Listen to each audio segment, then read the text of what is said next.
ሰላም እንዴት ናችሁ? በዛሬ ቪዲዮ የገንዘብ ሚኒስቴር ባወጣው መመሪያ ቁጥር 1 2011 ከታክስ ነፃ የተደረጉ የትራንስፖርት አበል አይነቶች 5 ናቸው። የመጀመሪያው በስራ ባህሪው ምክንያት ከቦታ ወደ ቦታ በመዘዋወር የሚሰራ ተቀጣሪ የሚከፈለው የትራንስፖርት አበል ነው። ሁለተኛው ደግሞ ተቀጣሪው ከቤቱ ወደ ስራው ከስራው ደግሞ ወደ ቤቱ የሚመላለስበት የሚከፈለው የትራንስፖርት አበል ነው። ሶስተኛው ተቀጣሪው መደበኛ የስራ ቦታ ካለበት ከተማ 25 ኪሎ ሜትር በላይ ርቆ በሚሄድበት ጊዜ ለትራንስፖርት የሚከፈለው አበል ነው። አራተኛው የውጭ ሀገር ዜጋ ለስራ ወደ ኢትዮጵያ ሲመጣና የውል ዘመኑን ጨርሶ ደግሞ ከሀገር በሚወጣበት ጊዜ የሚከፈለው የትራንስፖርት አበል ነው። አምስተኛው ከመደበኛ መኖሪያው ርቆ ለሚሰራ ተቀጣሪ ቤተሰቦችን ለመጠየቅ ለሚያደርገው ጉዞ የሚከፈለው የትራንስፖርት አበል ነው። እነዚህ የትራንስፖርት አበል ከፔሮል ጋር በምን መልኩ ልናዘጋጅ እንደምንችል በኤክሴል አሳያችኋለሁ ማለት ነው። የመጀመሪያው የትራንስፖርት አበል ከታክስ ነፃ የተደረገው ከቦታ ወደ ቦታ እየተዘዋወረ ለሚሰራ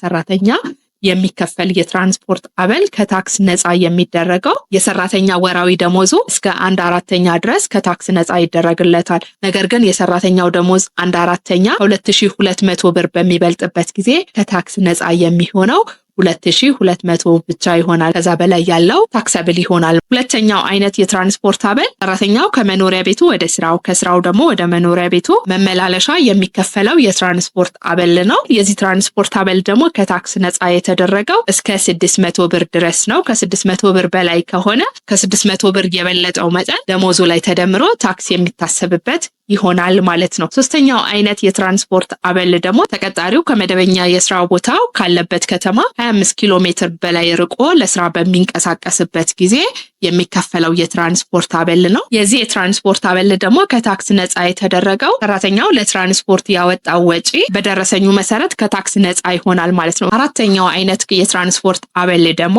የውጭ ሀገር ዜጋ ለስራ ወደ ኢትዮጵያ ሲመጣና የውል ዘመኑ ጨርሶ ወደ ሀገሩ በሚመለስበት ጊዜ የሚከፈል የትራንስፖርት አበል ነው።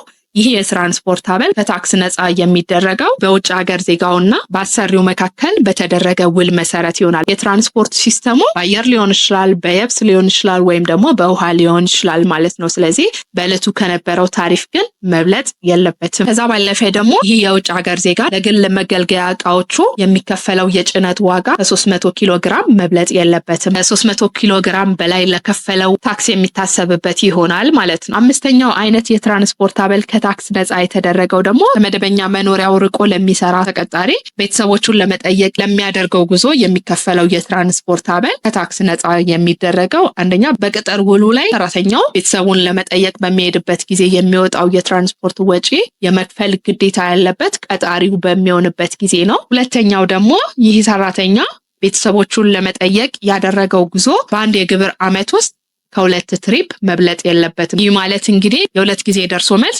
የትራንስፖርት አበሉ ከታክስ ነፃ ይደረግለታል ማለት ነው። እስካሁን የነገርኳችሁ በታክስ ሕጉ መሰረት በገደብ ከታክስ ነፃ የተደረጉ የትራንስፖርት አበል አይነቶችን ነው። ነገር ግን እነዚህን የትራንስፖርት አበል በየወሩ ታክሰብል የሆነውንና ከታክስ ነፃ የተደረገውን ለመለየት የእያንዳንዱን ሰራተኛ በሚሆንበት ጊዜ ይወስዳል። እንደገና አሰልቺም ስለሚሆን ይህንን የብዙ ሰራተኞች በሚሆንበት ጊዜ በምን መልኩ ሃንድል ልናደርግ እንደምንችል በኤክሴል አሳያችኋለሁ ማለት ነው። ፔሮል ሽቱን ለማዘጋጀት መጀመሪያ ሄዲንጉን ማዘጋጀት ይጠበቅብናል። ሄዲንጉ ላይ የድርጅቱ ስም መጀመሪያ ከላይ ይገባል። የምትሰሩት ስራም እንደዚሁ መገለጽ ይኖርበታል። ስራው ደግሞ የመቼ መሆኑን መጻፍ ይጠበቅበታል ማለት ነው። በእኛ ምሳሌ መሰረት የድርጅቱ ስም ቤርሻኮ ካምፓኒ ነው። የምናዘጋጀው ፔሮል ሽት ነው። ፔሪዱ ደግሞ ጃንዋሪ 31 2025 ነው ማለት ነው። ስለዚህ በዚህ መልኩ ሄዲንጉን ካዘጋጃችሁ በኋላ የሚያስፈልጉ መረጃዎችን በእንደዚህ ሁኔታ ደግሞ ታስቀምጣላችሁ ማለት ነው። ከዛ በኋላ ወደ ዋና ስራችሁ መግባት ነው። የመጀመሪያው ስራችን እንግዲህ የምንሰራው ምንድነው? ቶታል ኢንካሙን ማስላት ነው። ቶታል ኢንካሙን ለማስላት ሰራተኛው ከመቀጠር የሚያገኛቸውን ማናቸውንም ኢንካም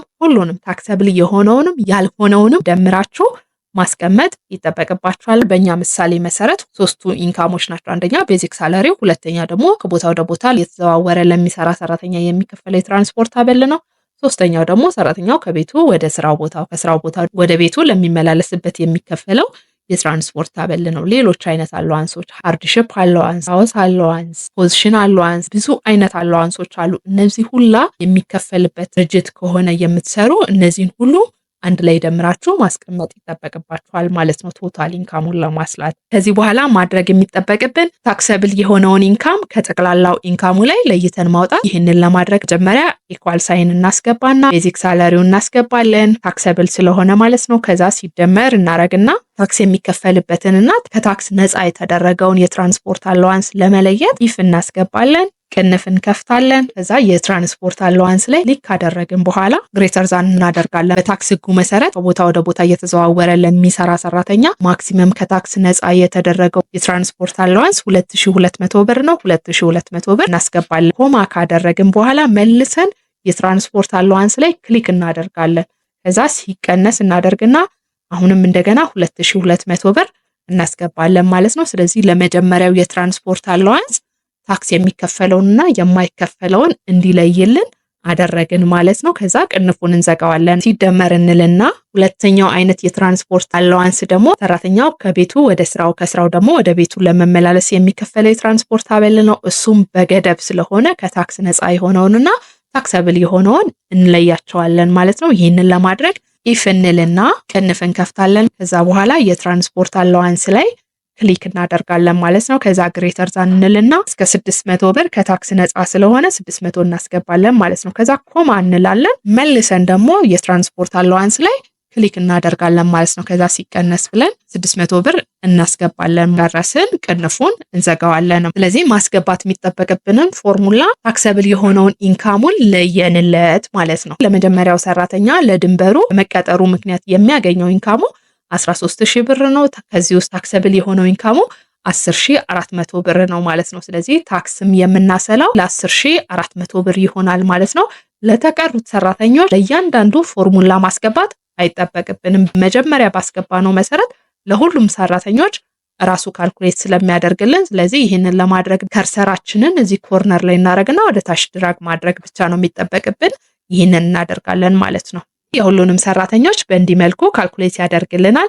አሁን ደግሞ መስራት የሚጠበቅብን እያንዳንዱ ሰራተኛ ምን ያክል ታክስ መክፈል እንደሚጠበቅበት ፎርሙላ እናስገባለን ማለት ነው። ይህንን ለማድረግ ኢፍ ክሎዝ ላይ ክሊክ እናደርጋለን። ከዛ በኋላ ከዚህ ውስጥ ኢፍ የምትለዋን እንመርጣታለን። ኦኬን ክሊክ ካደረግን በኋላ እነዚህ ቦክሶች ውስጥ ፎርሙላ እናስገባለን ማለት ነው። ሰራተኛው ከመቀጠር ከሚያገኘው ገቢ ላይ መክፈል የሚጠበቅበት የታክስ መጠን ለማስላት በሰንጠረዥ ሀ መሰረት ነው ታክሱን ካልኩሌት ማድረግ የሚጠበቅብን። ሰንጠረዥ ሀ ላይ ያለውን ፎርሙላ እዚህ ጋር ማስገባት ይጠበቅብናል። መጀመሪያው ፎርሙላ የሰራተኛው ደሞዝ 600 እና ከ600 ብር በታች በሚሆንበት ጊዜ ከታክስ ነፃ ነው። 600 ብር እናስገባለን ማለት ነው። ሁለተኛው ቦክስ ላይ 600 እና ከ600 ብር በታች ከታክስ ነፃ ስለሆነ 0 እናረጋለን። ሶስተኛው ቦክስ ላይ ምንም ነገር አናስገባም፣ ክሊክ ማድረግ ብቻ ነው የሚጠበቅብን። ሁለተኛው ፎርሙላ ለማስገባት ደግሞ ኢፍ ላይ መተን ክሊክ እናደርጋለን። ከዛ በኋላ ታክሰብል የሆነው ኢንካሙ ላይ የመጀመሪያው ኢንካም ላይ ክሊክ እናደርጋለን ማለት ነው። ከዛ በኋላ ሌዛ ኖር ኢኳል ቱ ብለን በሁለተኛው ሬንጅ ላይ ያለውን የመጨረሻውን ቁጥር እናስገባለን ማለት ነው። ይህም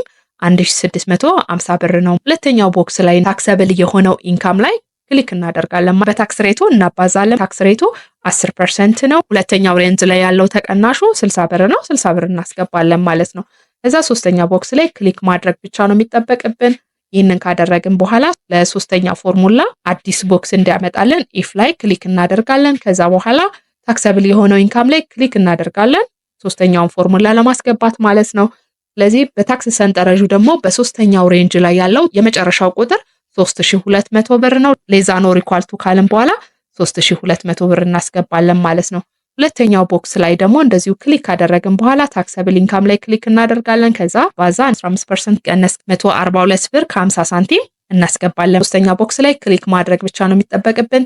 አራተኛውን ፎርሙላ ለማስገባት አዲስ ቦክስ እንዲያመጣልን ኢፍ ላይ ክሊክ እናደርጋለን። ታክሰብል ኢንካም ላይ ክሊክ ካደረግን በኋላ ሌዛ ኖር ኢኳል ቱ ብለን በታክስ ሰንጠረዡ ላይ አራተኛው ሬንጅ የመጨረሻውን ቁጥር እናስገባለን። ይሄም 5250 ብር ነው። ሁለተኛ ቦክስ ላይ ደግሞ ክሊክ ካደረግን በኋላ ታክሰብል ኢንካም ላይ ክሊክ እናደርጋለን። የዚህ ሬንጅ የታክስ ሬቱ 20% እናስገባለን። ከዛ በኋላ ተቀናሹን 302 ብር ከ50 ሳንቲም ነው። ሶስተኛ ቦክስ ላይ ክሊክ ካደረግን በኋላ ኢፍ ላይ ክሊክ እናደርጋለን። ታክሰብል ኢንካም ላይ ክሊክ ካደረግን በኋላ ሌዛ ኖር ኢኳል ቱ ብለን በአምስተኛ ሬንጅ ላይ ያለውን የመጨረሻውን ቁጥር 7800 ብር ነው። ሁለተኛው ቦክስ ላይ ደግሞ ታክሰብል ኢንካም ላይ ሲባዛ 25% ተቀናሹ ደግሞ 565 ብር ነው። ሶስተኛው ቦክስ ላይ ክሊክ ካደረግን በኋላ ሌላ አዲስ ቦክስ እንዲያመጣልን ኢፍ ላይ ክሊክ እናደርጋለን። ታክሰብል ኢንካም ላይ ክሊክ እናደርጋለን። ሌዛ ኖር ኢኳል ቱ ብለን በስድስተኛ ሬንጅ ላይ ያለውን የመጨረሻውን ቁጥር እናስገባለን። ይሄም 10900 ብር ነው። ሁለተኛ ቦክስ ላይ ክሊክ እናደርጋለን። ከዛ ታክሰብል ኢንካም ላይ ሲባዛ 30% እናስገባለን ማለት ነው። ተቀናሹ ደግሞ የዚህ ሬንጅ 955 ብር ነው። ይህንን እናስገባለን። ሶስተኛው ቦክስ ላይ ክሊክ ካደረግን በኋላ የመጨረሻውን ፎርሙላ ለማስገባት ደግሞ አዲስ ቦክስ እንዲያመጣለን ኢፍ ላይ ክሊክ እናደርጋለን። ፎርሙላ እናስገባለን። መጨረሻው ፎርሙላ እስካሁን ካስገባናቸው ትንሽ ለየት ይላል።